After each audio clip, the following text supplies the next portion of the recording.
Salam jemaat Tuhan, jumpa lagi dalam program Light of Revival, renungan firman Tuhan yang akan menuntun kita di sepanjang hari ini.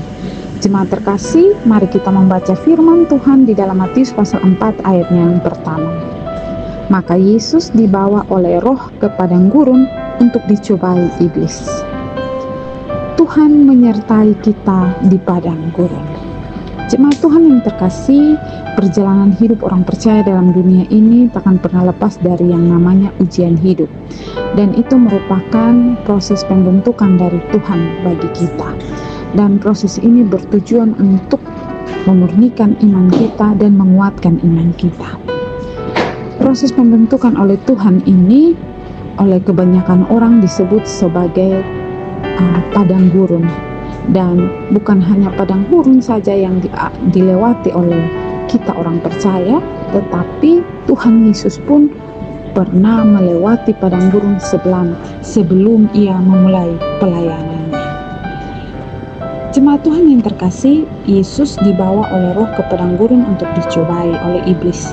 Tetapi perlu diingat bahwa bukan karena iblis berkuasa sehingga Yesus dibawa di padang gurun dan Yesus dicobai iblis, tetapi karena Tuhan mengizinkan hal itu terjadi bagi kehidupan Yesus. Jemaat Tuhan yang terkasih, apa yang Yesus alami ini juga dialami oleh kita orang percaya, tetapi ada perbedaannya. Kita orang percaya dicobai oleh keinginan kita sendiri karena kita diseret dan dipikat olehnya. Yakobus 1 ayatnya yang ke-14. Iblis berpegang pada keadaan pencobaan ini dan berusaha menggunakan pencobaan yang kita alami untuk menjerat kita orang percaya. Nah, jemaat Tuhan yang terkasih, pencobaan yang dialami oleh Yesus ini ada beberapa pencobaan yang dilakukan oleh iblis di dalam Matius pasal yang keempat ini. Dan hari ini kita akan merenungkan dua pencobaan yang dilakukan oleh iblis kepada Yesus. Yang pertama, iblis mencoba Yesus dari kebutuhan hidup. Iblis berkata di dalam Matius pasal 4 ayat yang ketiga, "Jika engkau anak Allah, perintahkanlah supaya batu-batu ini menjadi roti." Roti berbicara tentang kebutuhan hidup. Saat itu iblis tahu bahwa Yesus sedang berpuasa 40 hari 40 malam dan pastilah ia merasa lapar. Karena itu iblis memberi jalan keluar agar Yesus mau mengubah batu menjadi roti agar mendapatkan makanan. Namun Yesus tidak menurutinya. Yesus berkata dalam Matius 4 ayat 4, "Manusia hidup bukan dari roti saja, tetapi dari setiap firman yang keluar dari mulut Allah." Jemaat Tuhan yang terkasih, masalah ekonomi seringkali menjadi penyebab banyak orang Kristen meninggalkan Tuhan. Bahkan ada yang sampai nekat mencari pertolongan dari luar.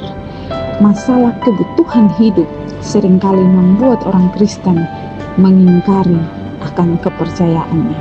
Bahkan masalah kebutuhan hidup banyak kali orang Kristen akhirnya beralih keyakinan. Nah, itu cobaan yang pertama. Cobaan yang berikut adalah iblis menawarkan kemewahan dunia. Iblis menawarkan kemewahan dunia dengan segala kemewahan yang ada di dalamnya kepada Yesus. Matius 4 ayat 9, "Semua itu akan kuberikan kepadamu jika engkau sujud menyembah aku." Asal dia mau menuruti permintaannya, iblis akan memberikan semua itu kepada Yesus. Tetapi Yesus dengan keras berkata di dalam Matius 4 ayat 10, "Enyalah iblis." Nah, jemaat Tuhan yang terkasih, hari-hari ini ada banyak orang yang rela menjual imannya, keselamatannya, karena tergiur dengan jabatan, pasangan hidup, dan segala hal yang ditawarkan oleh dunia ini. Yang senang, yang enak, kekayaan, bahkan popularitas itu ditawarkan oleh iblis bagi kehidupan kita di dunia ini. Nah, jemaat Tuhan yang terkasih, apa tujuan dari iblis melakukan ini kepada Yesus? Pak Pendeta Budi Asali katakan bahwa tujuannya lah untuk mengalihkan Yesus dari hal rohani kepada hal jasmani. Jemaat Tuhan yang terkasih, dalam hidup kita ini memang sangat sulit untuk dipahami. Lebih-lebih lagi ketika kita percaya kepada Tuhan yang baik, Tuhan yang berkuasa, tetapi hidup kita bertubi-tubi diliputi masalah cobaan. Maka ketika kita percaya dan ada orang yang tidak percaya, tetap sama-sama mengalami masalah hidup atau pencobaan.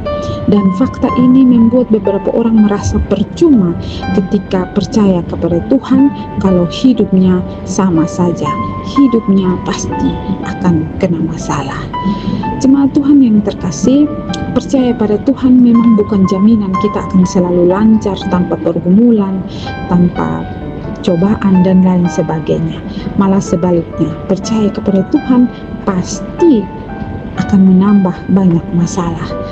Tetapi ketika kita percaya pada Tuhan, kita harus ingat, kita pasti akan ada jaminan penyertaan dari Tuhan.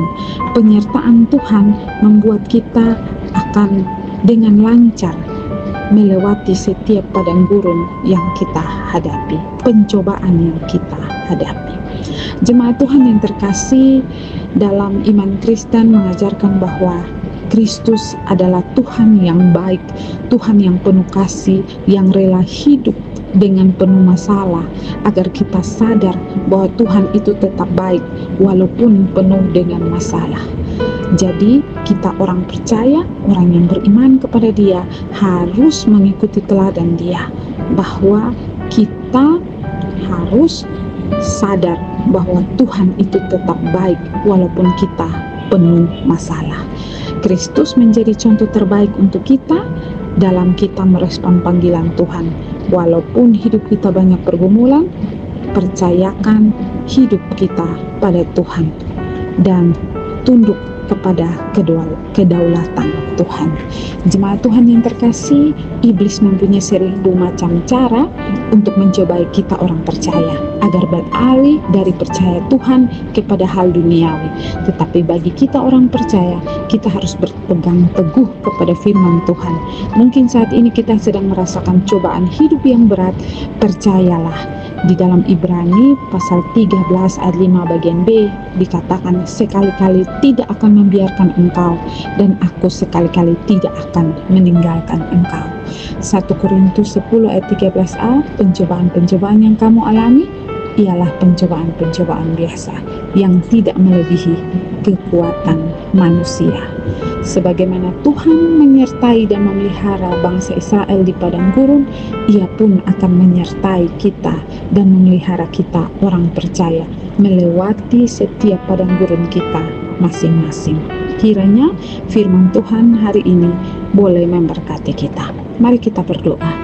Tuhan Yesus, kami berterima kasih untuk firman-Mu. Tuhan, tolong kami dalam kehidupan ini, ada padang gurun masing-masing yang kami lewati. Karena itu kami mohon penyertaan-Mu, pemeliharaan-Mu bagi kami, agar setiap padang gurun yang kami lewati, iman kami semakin dikokohkan, dikuatkan, dimurnikan. Terima kasih Tuhan Yesus. Amin. Jemaat Tuhan yang terkasih, mari tetaplah jadikan firman Tuhan sebagai terang dan pelita bagi jalan hidup kita. Tuhan memberkati.